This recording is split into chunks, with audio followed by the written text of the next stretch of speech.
আমি আমার জীবনে কারোর প্রিয়জন হতে পারিনি। না ছেলেবেলায় কারোর প্রিয়জন ছিলাম, আর না এখন বিয়ে করে তোমার প্রিয়জন হতে পেরেছি। ছেলেবেলায় সবাই আমাকে প্রয়োজনে ব্যবহার করে গেছে, আর এখন তুমি তোমার প্রয়োজনে আমাকে ব্যবহার করছো। শুরু থেকে আমার জীবনটা কারো না কারোর প্রয়োজনে চলে গেছে, আর এখনো প্রয়োজনে চলছে। আজও আমি প্রয়োজনেই আছি, প্রিয়জন হয়ে নয়। প্রয়োজনে কাজ শেষ, কথাও শেষ, কোনো কথা নেই। চুপ করে বসে থাকলে থাকো, নইলে কোথাও বেরিয়ে যাও। আচ্ছা, ছেলেবেলায় না হয় আমাকে সবাই প্রয়োজনে ব্যবহার করেছিল, কারণ তখন কারোর আপন হয়েও তেমন আপন হতে পারিনি। এখন তো আমি তোমার আপন, চিরজীবন তোমার কাছে আমি আপন হয়ে থাকব। আমি তোমার আপন, তুমিও আমার আপন। তাহলে তুমি কেন আমাকে প্রয়োজনে ব্যবহার করছো? কেন তুমি আমাকে তোমার প্রিয়জন ভাবো না?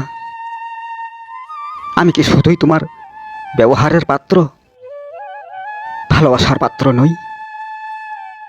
জীবনভর কি তুমি আমাকে ব্যবহারের পাত্র হিসেবেই রাখবে?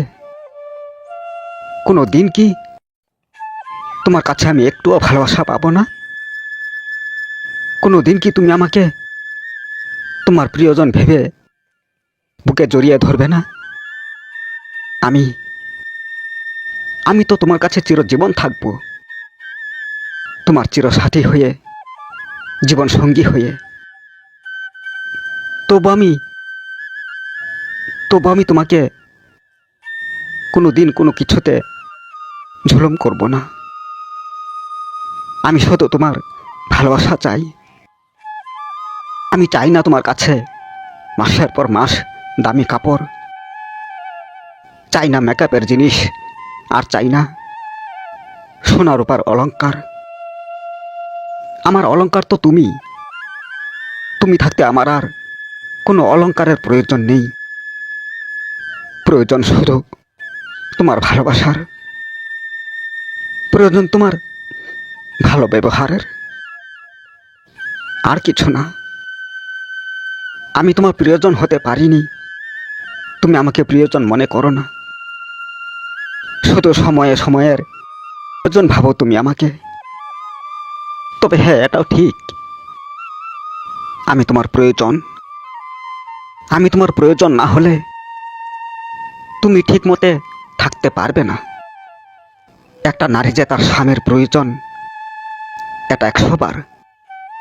তবু প্রয়োজনের মাঝেও ভালোবাসার দরকার, ভালো ব্যবহারের দরকার। সংসারটা শুধু একজনের প্রয়োজনে হয় না, সংসারটা হয় দুজন দুজনারই প্রয়োজনে। আমি যেমন তোমার প্রয়োজন, তেমনি তুমিও আমার প্রয়োজন।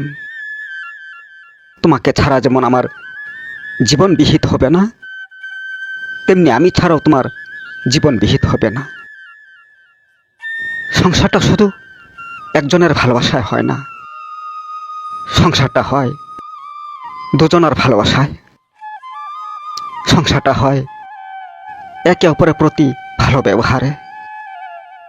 এই সংসারে যদি ব্যবহার ভালো নেই, ভালোবাসা নেই, দিনের পর দিন যদি শুধু একজনের সাথে খারাপ ব্যবহার করা হয়, তাহলে কি এখানে সংসার করে থাকা যাবে? সংসারটা হলো জীবনের আলোর ঘর। এই ঘরটাকে ভালোবাসার আলো দিয়ে রাখতে হবে। সংসারটা খারাপ ব্যবহারে চলবে না, বরং ভালো ব্যবহার দিয়ে চালাতে হবে। সংসারটা শুধু একজন মানুষের প্রয়োজনেও চলবে না, সংসারে দুজন দুজনারই প্রয়োজন। সংসারে দুজন দুজনারই প্রিয়জন হতে হবে। তাই বলি, তুমি শুধু আমাকে প্রয়োজন হিসেবে ব্যবহার করে যেও না, আমাকে তোমার প্রিয়জন ভাবো। আমি তোমার প্রিয়জন, তুমি আমার প্রিয়জন।